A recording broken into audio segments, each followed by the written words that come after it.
നീ ഇവിടെ വരട്ടിട്ട് പേടിക്കൊന്നും വേണ്ട. ധൈര്യമായിട്ടുള്ളതല്ലേ പറ. എന്റെ മോളോട് ജയിച്ചേ. എന്റെ പൊന്നേച്ചി ഇനിയും കുറെ പരിപാടികളാണ്, പ്ലീസ് അലമ്പാക്കല്ലേ. ഈ കാര്യത്തിൽ ഒരു തീരുമാനമാക്കാതെ ഈ ഏരിയ ഒരു പരിപാടി നടക്കൂല. ഞാനും സമ്മതിക്കൂല.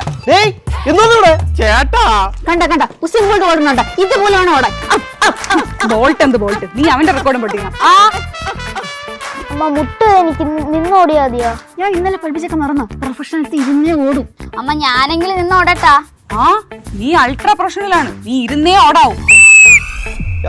എന്നിട്ട് ആരടാ ഫസ്റ്റ് അടിച്ചത്? ഫസ്റ്റ് സെക്കൻഡും ഒക്കെ ട്രോഫി വാങ്ങിച്ച് പോയേട്ടാ. ഈ രണ്ടെണ്ണം ലാസ്റ്റ് വന്നിട്ടാണ് കിടന്ന് അലമ്പ് കാണിക്കണത്. തോട്ട് അത് സമ്മതിക്കാൻ ഒരു അന്തസ് വേണോടി. അതന്നെയാണ് എനിക്ക് പറയാനുള്ളത്. സെക്കൻഡ് ലാസ്റ്റ് വന്ന എന്റെ മോളാണ്. റോഡ് കിടന്ന് അടിയൊക്കെ കൊച്ചിനെ വിളിച്ചിട്ട് വീട്ടിൽ പോകുന്നോടി. ദൈവമേ, നാളെ എക്സാമിന് രേവതിയുടെ മോള് പഠിച്ചതെല്ലാം മറന്നു പോണേ. എന്റെ കൊച്ചിനെ ബുക്കിലെ കുത്തും തുറന്നേ എല്ലാം ഓർമ്മ പറഞ്ഞേ. ഓക്കെ, ഉപ്പ്.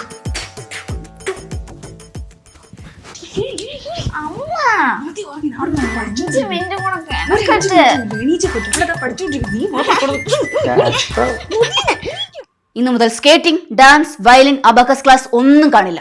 നമ്മുടെ കംപ്ലീറ്റ് ഫോക്കസ് സ്റ്റഡീസിൽ മാത്രമായിരിക്കും. ഇനി മുതൽ എക്സാം വരെ നമ്മൾ ബ്രഹ്മമുഹൂർത്തത്തിൽ എണീക്കും. അപ്പൊ ബ്രെയിൻ കട്ട ആക്റ്റീവ് ആയിരിക്കും. രാവിലെ 4 to 5 social studies, 5 to 6 maths, 6 to 7 English, 7 to 8 science. അങ്ങനെ ഓരോ മിനിറ്റും നമ്മൾ പാഴാക്കാതെ പഠിക്കണം. രാവിലെ പഠിച്ചതെല്ലാം ഈവനിങ് നമ്മൾ 2 times റിവൈസ് ചെയ്ത് മോക്ക് ടെസ്റ്റ് നടത്തിയിട്ട് നമ്മൾ ഇനി ഉറങ്ങും.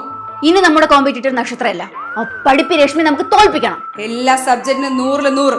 അങ്ങനെ 100-100 വാങ്ങിച്ച് അമ്മൂമ്മയുടെ കണ്ണ് നമ്മൾ തള്ളിക്കണം. On your mark, change your dress, let's study. Hello, രേഷ്മയുടെ അമ്മയാണേ. ഇന്ന് മാത്സിന്റെ മാർക്സ് കിട്ടി. എൻ്റെ മോക്ക് ഫുള്ളുണ്ട്. അവിടെ എത്ര? നിനക്ക് മാത്സിന് എത്ര മാർക്ക് ഉണ്ടടി?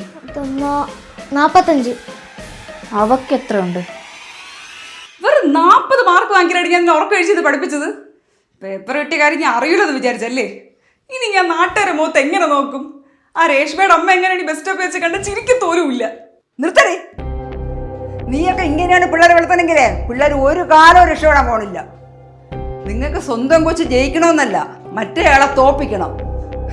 പന്തയത്തിൽ കുതിര വളർത്തുമ്പോൾ സ്വന്തം കൊച്ചുങ്ങളെ ഇറക്കി ഷോ കാണിക്കണം. അങ്ങനെ പറഞ്ഞു ഉടമ്മ. ഈ ബുദ്ധിയില്ലാത്ത കുറെ അമ്മമാരെ ഞാൻ കണ്ടിട്ടുണ്ട്. പക്ഷെ ഇത്രയും ഭയാനകമായിട്ടുള്ള പേഴ്സൺ ഈ വീട്ടിലേ കാണുള്ളൂ.